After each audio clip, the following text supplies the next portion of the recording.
खबरता तक के धर्मानुरागी दर्शक वृंद, खबरता तक के धर्मखंड के अंतर्गत आज मैं जिस कथा प्रसंग को लेकर आप सबके समक्ष उपस्थित हुआ हूँ, उस कथा प्रसंग का संबंध महाधनुर्धर अर्जुन और कर्ण की वीरता से है। अर्जुन और कर्ण दोनों अप्रतिम वीर थे, महारथी थे, लेकिन इन दोनों में से कौन श्रेष्ठ धनुर्धर था, इसका मूल्यांकन पूरे महाभारत में कहीं यथार्थ रूप से नहीं हो पाया है। लोगों के विचार भी इसे लेकर बटे हुए हैं।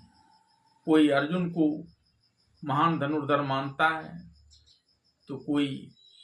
कर्ण। यहाँ तक कि भगवान श्री कृष्ण, जो हमेशा अर्जुन के पक्षधर रहे हैं और जिनके कहने पर ही अर्जुन ने कर्ण की तब गांडीव से तीर चलाकर हत्या कर दी थी, जबकि वह महाभारत के युद्ध में रक्त जनित कीचड़ में फंसे अपने रथ के पहिए को निकालने में जुटा हुआ था। पहले ऐसा करते हुए अर्जुन को आत्मग्लानि हो रही थी, लेकिन जब भगवान श्री कृष्ण के द्वारा यह कहे जाने पर कि कर्ण ने भी तो तुम्हारे पुत्र अभिमन्यु के वध के दौरान कपट नीति का प्रयोग किया था और उसमें वह भी संलग्न था, तब उस क्रोध के वशीभूत अर्जुन ने गांडीव चलाकर कर्ण की उस समय हत्या कर दी, जबकि वह अपने रथ के चक्के को उस रक्त जनित दलदल से निकाल रहा था। लेकिन इसके साथ ही अब उसे कर्ण को मारने का अभिमान उत्पन्न हो गया और वह अपने आप को कर्ण से श्रेष्ठ धनुर्धर बताकर अपने अभिमान को और पुष्ट करने में जुट गया। लेकिन तब श्री कृष्ण ने उससे कहा कि अर्जुन, जिस समय तुमने कर्ण को अपने गांडीव से तीर चलाकर मारा था, उस वक्त उसके हाथ में तो कोई धनुष नहीं थी। वह तो तुम पर प्रतिवार नहीं कर रहा था, बल्कि वह तो अपने दोनों हाथों से रक्त के चक्के को, जो रक्त जनित दलदल में फंस गया था, उसे निकालने में जुटा हुआ था। फिर कैसी तुम्हारी वीरता, कैसे तुम कर्ण से श्रेष्ठ अपने आप को समझकर अभिमान से भर गए हो। लेकिन अर्जुन का अभिमान अभी भी शांत नहीं हो रहा था। अर्जुन ने यह कहकर कृष्ण को निरुत्तर करने का प्रयास किया कि ठीक है, इस घटना को छोड़ दीजिए, लेकिन जब मैं और कर्ण दोनों ही युद्धरत थे और दोनों ही के हाथों में धनुष थी और लगातार एक दूसरे पर बाण वर्षा कर रहे थे, तो मेरे बाण से कर्ण का रथ कई योजन पीछे चला जाता था, जबकि कर्ण के बाण से मेरा रथ महज कुछ ही गज पीछे जा पाता था। यह सुनकर भगवान श्री कृष्ण ने अर्जुन से कहा कि अर्जुन, तुम यह मत भूलो कि तुम्हारे रथ पर मैं हरि कृष्ण सवार हूँ, जिसके गुरुत्व का कोई अंदाजा नहीं लगा सकता। और वहाँ कर्ण का रथ का जो सारथी है, वह हमेशा यह चाहता है कि किस प्रकार से तुम्हारे हाथों कर्ण की मृत्यु हो जाए, और उसके निपुणता को कम करने के दृष्टिकोण से वह जानबूझकर भी कर्ण के रथ को कई मील पीछे ले जाता है।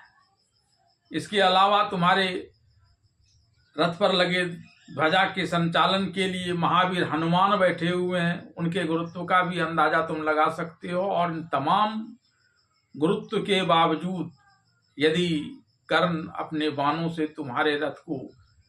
कुछ गज ही पीछे करने में समर्थ होता है, तो उसके बाणों की ताकत का तुम सहज ही अंदाज लगा सकते हो। भगवान कृष्ण के इस वचन को सुनने के बाद अर्जुन का अभिमान जाता रहा और उसने वीर कर्ण को नमन किया। इसके अलावे भी कई अवसर महाभारत में आए जब अर्जुन और कर्ण का आमना सामना हो रहा था और दोनों की वीरता में से श्रेष्ठता की पहचान हो सकती थी, लेकिन ऐसा हुआ नहीं। एक बार दुर्योधन ने अपनी सेना के साथ, जिसमें कर्ण भी शामिल था, राजा विराट के सारे पशुओं का अपहरण कर लिया और उसे हस्तिनापुर लाने लगा। इस बीच राजा विराट को जब यह खबर दी गई तो उसके पुत्र उत्तम ने वहां डींगे मारते हुए कि मैं दुर्योधन से लड़कर अपने गौओं को वापस ले आऊंगा, वहां से चला तो जरूर, लेकिन दुर्योधन की सेना देखकर उसकी हिम्मत नहीं पड़ी और वह वहां से भागने लगा। तब वेश बदलकर अर्जुन ने रथ को आगे बढ़ाया और वहां से 2 तीर उसने छोड़े, जिसमें से एक तीर भीष्म पितामह के चरणों के पास गिरा और दूसरा आचार्य द्रोण के चरणों के पास। यह देख दुर्योधन को इस बात का आभास हो गया कि हो न हो यह धनुर्धर अर्जुन हो, और तब वह हर्षातिरेक से यह सोचकर भर गया कि उसने पांडवों के अज्ञातवास को भंग कर दिया है, क्योंकि अर्जुन की पहचान हो गई है। हालांकि बाद में वह इस बात को लेकर जब पितामह भीष्म और आचार्य द्रोण के पास जाता है तो उसका यह तर्क गलत सिद्ध हो जाता है। इसकी चर्चा मैं कभी बाद में करूंगा। अभी तो यहाँ जबकि कर्ण मौजूद था और अवसर भी अनुकूल था, लेकिन दुर्योधन के द्वारा युद्ध नहीं करने और गौओं को अर्जुन को वापस ले जाने देने की खुली छूट दे देने से ऐसा संभव नहीं हो पाया। आज मैं एक और बड़े अवसर की तरफ आपका इशारा करूंगा, जब वहां कोई सेना नहीं था, कोई अन्य नहीं था, सिर्फ था तो अर्जुन और कर्ण एक दूसरे की प्राण लेने के लिए अपने धनुष की प्रत्यंचा चढ़ाए बिल्कुल आक्रामक अंदाज में खड़े थे। दरअसल जब द्रोणाचार्य ने कौरवों और पांडवों की शिक्षा पूर्ण कर दी, तब उन्होंने आचार्य द्रोण ने धृतराष्ट्र से अपने शिष्यों के कलाओं के प्रदर्शन की अनुमति मांगी और तब हस्तिनापुर में एक बड़ा रंगभूमि तैयार किया गया और जहां सभी कौरवों और पांडवों ने युधिष्ठिर से प्रारंभ कर दुर्योधन के अंतिम भाई तक ने अपना प्रदर्शन किया। इस दौरान कई बार ऐसे अवसर आए, खासकर भीम और दुर्योधन के गदा युद्ध के दौरान, जब दोनों एक दूसरे के खून के प्यासे हो गए थे, तब आचार्य द्रोण ने यह कहते हुए उस दोनों के बीच संभावित युद्ध को रुकवा दिया कि यह रंगभूमि है, युद्ध भूमि नहीं जिसमें एक दूसरे के प्राण दिए जाएं। इसके बाद जब अर्जुन की बारी आई तो वहां महान कोलाहल होने लगा। जैसे ही अर्जुन कवच धारण कर हाथ में धनुष लिए उस रंगभूमि में आए, इस महान कोलाहल को सुनकर धृतराष्ट्र ने विदुर से पूछा कि यह कोलाहल कैसा है। इस पर विदुर ने कहा कि यह कुंती के कनिष्ठ पुत्र अर्जुन के रंगभूमि में धनुष लेके उतरने के कारण लोगों के उत्साह जनित कोलाहल है। तब धृतराष्ट्र को लगा कि अर्जुन के रहते उसका कोई बाल बांका नहीं कर पाएगा। आचार्य द्रोण से अनुमति प्राप्त कर अर्जुन ने उस रंगभूमि में एक से बढ़कर एक करतब दिखाने प्रारंभ कर दिए। पहले तो उसने अग्न्यास्त्र चलाकर वहां अग्नि वर्षा कर दी, फिर उन्होंने वारुणास्त्र का प्रयोग किया और जल वर्षा कर उस अग्नि को बुझा दिया, फिर वायवास्त्र चलाकर वहां प्रचंड आंधी पैदा कर दी और पारजन्यास्त्र चलाकर फिर वहां सुंदर जमीन उत्पन्न कर दिया। फिर अंतर्नादास्त्र चलाकर वे खुद ही वहां से अंतर्धान हो गए और उस अंतर्धान की स्थिति में ही उस रंगभूमि में लोहे के बने हुए सूकर जो अपने शरीर को चतुर्दिक घुमाते हुए यादृच्छिक विधि से जहां तहां विचरण कर रहे थे, उसके मुंह में एक ही साथ 5 बाण इस प्रकार से मारे कि 5 बाण उसके मुंह में समा गए, लेकिन 5 बाण अलग अलग दूरियों पर थे। इतना ही नहीं, उस रंगभूमि में एक सिंह को रस्सी से बांधा गया था, भैंसे के सिंग को, और उसके छिद्र में जो इधर उधर घूम रहा था, अर्जुन ने 21 बाण से उसे बिंद दिया। और तब अर्जुन के इस कौतक की चौओर प्रशंसा होने लगी, और अंत में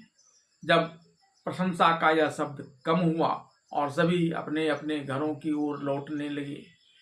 तभी वहां किसी के ताल ठोकने की महान गर्जना सुनाई पड़ी। ऐसा प्रतीत हो रहा था कि मानो 2 वज्र आपस में टकरा गए हों। लोग सशंकित हो गए कि कहीं पृथ्वी तो विदीर्ण नहीं हो गई, कोई पर्वत तो बाहर आकर नहीं गिर गया जो इतनी भारी आवाज भुजाओं के ठोकने की हुई है। सब लोग उस आवाज की दिशा में देखने लगे। तभी वहां अपने जन्म के समय से ही धारण किए कवच और कुंडल के साथ महाप्रतापी कर्ण ने रंगभूमि में प्रवेश किया, और सब लोग आश्चर्यचकित भाव से उसे देखने लगे कि यह कौन आया है। यद्यपि कुंती ने उसे पहचान लिया था, यह उसका ही पुत्र है, लेकिन लोक लज्जावश उसने ऐसा कुछ कहा नहीं। तब युद्ध से प्रेम रखने वाले उस कर्ण ने वहां आकर आचार्य द्रोण से कहा कि अर्जुन ने जो कुछ किया है वह इसे क्षण भर में कर सकता है, इसलिए अर्जुन तुम इस बात को लेकर अहंकार नहीं करो। और फिर आचार्य द्रोण से अनुमति लेकर उसने उन सारे कौतुकों का प्रदर्शन क्षण भर में वहां कर दिया जो अर्जुन ने किए। इसके बाद उसने गुरु द्रोण से कहा कि आपने मुझे जो कार्य कहे मैंने सारे कार्य कर दिखाए, अब मैं अर्जुन के साथ द्वंद्व युद्ध चाहता हूं। यह सुनकर अर्जुन क्षण भर के लिए थोड़ा हतोत्साहित हो गया, लेकिन फिर उसने कर्ण को चुनौती देते हुए कहा कि जिस प्रकार से बिना बुलाए आने वाले को और बिना बोले कहने के लिए बोलने वाले को जो लोक मिलता है, मैं अभी तुम्हारा शिरच्छेद कर उसी लोक में भेज दूंगा। यह सुनकर कर्ण ने जवाब देते हुए कहा कि इस प्रकार के अनर्गल प्रलाप तो कायर किया करते हैं, यदि तुम में साहस है तो वानों से बात करो। कर्ण की यह बात सुन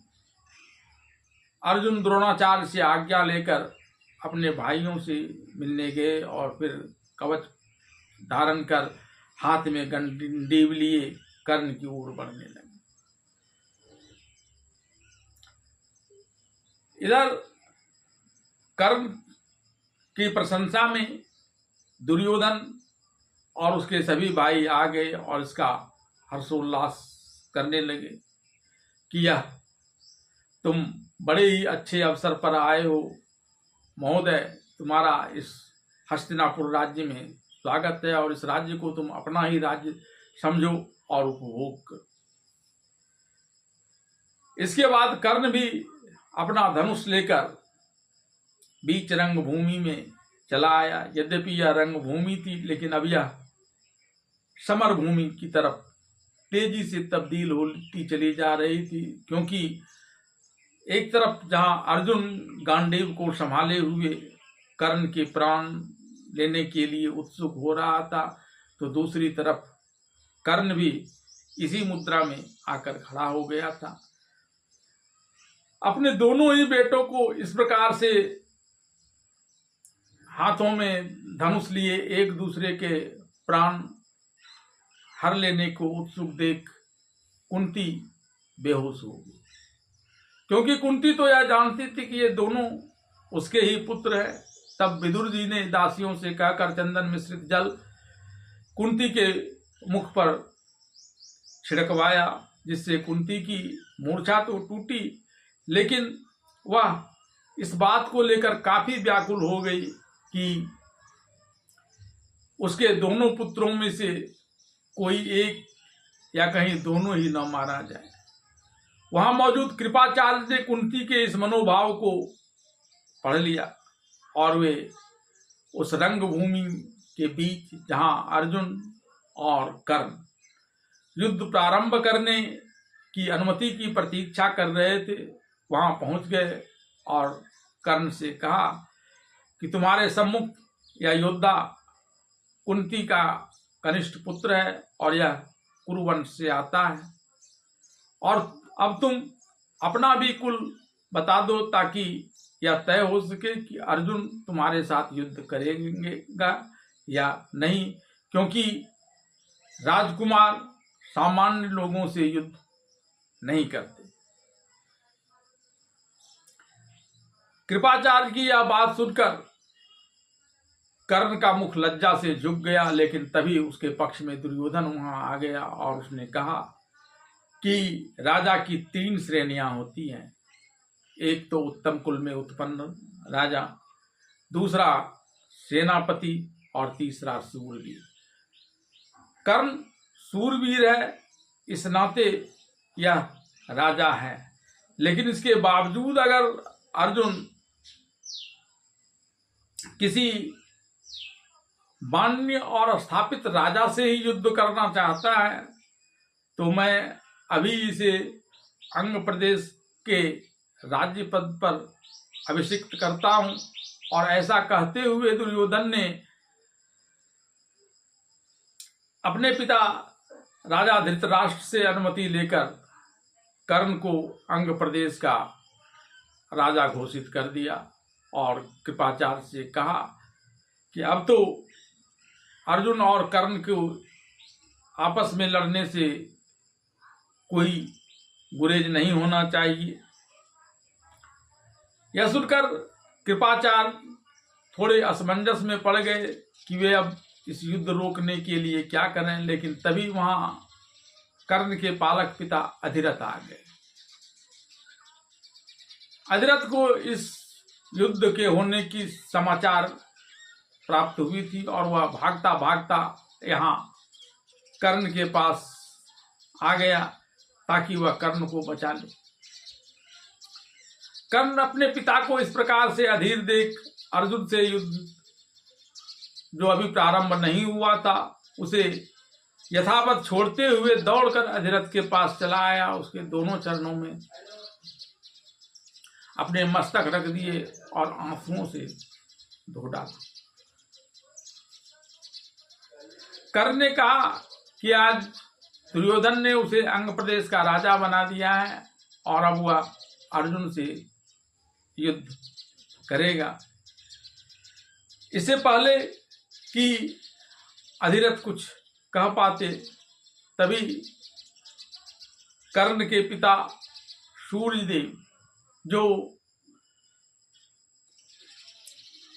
अभी आकाश में चमक रहे थे वे अस्ताचलगामी हो गए। हालांकि उन्होंने कुछ क्षण रुककर कर्ण को एक अवसर देने का प्रदान करने का प्रयास जरूर किया था, लेकिन कहा जाता है कि काल की गति टाले नहीं टाली जाती है, और उसने उस क्षण को भी टाल दिया जब कर्ण और अर्जुन अपने अपने तीर से किसी एक की या एक दूसरे की जान ले लेते, लेकिन इसके साथ वह क्षण भी टल गया जो यह सिद्ध कर सकता था कि अर्जुन और कर्ण में से कौन महावीर है।